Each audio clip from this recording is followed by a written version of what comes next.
ഇന്ന് എന്തിനും ഏതിനും ഫ്ലെക്സ് ബോർഡുകൾ വയ്ക്കുന്ന കാലം. ഫ്ലെക്സ് ബോർഡുകളോട് ഏറെ പ്രിയം രാഷ്ട്രീയക്കാർക്ക് തന്നെയാണ്. അവസരത്തിലും അനവസരത്തിലും ഫ്ലെക്സ് ബോർഡുകൾ വെച്ചവരെ ഇരുമ്പിളിയത്ത് നാട്ടുകാർ തിരിച്ചറിഞ്ഞു. അവർ പ്രതിഷേധ സ്വരവും ഉയർത്തി. സ്വന്തമായി പരസ്യം ചെയ്യുന്ന കാലമാണിത്. ഒരു കപ്പ് വെള്ളം നൽകിയാൽ പോലും വലിയ ഫ്ലെക്സ് വെക്കാൻ കുട്ടി നേതാക്കൾ മത്സരിക്കുന്നത് സർവമായിരിക്കുകയാണ്. ഏതെങ്കിലും പദ്ധതിയെക്കുറിച്ച് മനസ്സിൽ ആലോചിച്ചാൽ മതി, അപ്പോഴേക്കും ഉയരും അഭിനന്ദനമറിയിച്ചുകൊണ്ടുള്ള ബോർഡുകൾ. ഇതിൽ ഇടത് വലത് വ്യത്യാസമില്ല എന്നതാണ് ആശ്വാസം. എന്നാൽ പൊതുജനങ്ങൾ ഇത് കണ്ടും കേട്ടും മടുത്തു. പദ്ധതിക്ക് ചെലവഴിക്കുന്ന ഫണ്ടിനേക്കാൾ തുക ചെലവഴിച്ച് ഫ്ലെക്സ് ബോർഡുകൾ സ്ഥാപിക്കുന്നത് ജനം തിരിച്ചറിഞ്ഞ് പ്രതികരിക്കാൻ തുടങ്ങിയിരിക്കുന്നു. പൊതുജനം കഴുതയല്ല എന്ന് നേതാക്കൾ തിരിച്ചറിയേണ്ട കാലം അതിക്രമിച്ചു. ഇരുമ്പിളിയം പഞ്ചായത്തിലെ കൊടുമുടി പുറമണ്ണൂർ റോഡിന്റെ പ്രവൃത്തി നടത്തുമെന്ന് പറഞ്ഞ് 2 വർഷത്തോളമായി ഇവിടെ ഫ്ലെക്സ് ബോർഡുകൾ ഉയർന്നതല്ലാതെ റോഡ് പണി ഇതുവരെയും നടന്നില്ല. ജില്ലാ പഞ്ചായത്തിന്റെ 56 ലക്ഷം രൂപ റോഡ് പണിക്കായി അനുവദിച്ചു എന്ന് പറഞ്ഞാണ് ആദ്യം ഫ്ലെക്സ് ബോർഡ് ഉയർന്നത്.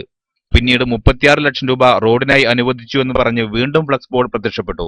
നാട്ടുകാർ എല്ലാം കണ്ട് കട്ട റോഡിലൂടെ ക്ഷമിച്ച് യാത്ര തുടർന്നു. എന്നാൽ റോഡിന്റെ പണി മാത്രം ആരംഭിച്ചില്ല. അതിനിടയിൽ ഇതാ വീണ്ടും പ്രഖ്യാപനം.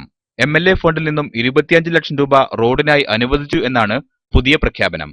എന്നാൽ ഇത്തവണ നാട്ടുകാർ വെറുതെ ഇരുന്നില്ല. അവർ സംഘടിച്ച് പ്രതിഷേധവുമായി രംഗത്ത് വന്നു. ഇവിടുത്തെ ഡിവിഷൻ മെമ്പർ സലിയം ഗുരു അമ്പലത്തിന്റെ 54 ലക്ഷം രൂപയുടെ ഒരു ബാനർ ഒരു 2 വർഷത്തോളം ഇവിടെ പ്രദർശിപ്പിച്ചു. പിന്നെ ഒരു യുദ്ധകാലാടിസ്ഥാനത്തിന് 36 ലക്ഷം രൂപ പാസ്സാക്കിയാറുണ്ട്.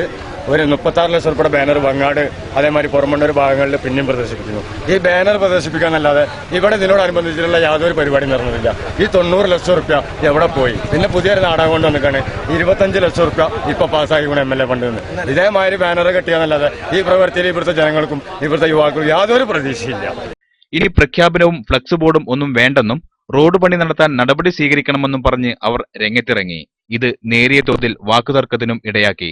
തുടർന്ന് പോലീസ് എത്തിയാണ് സ്ഥിതി ശാന്തമാക്കിയത്.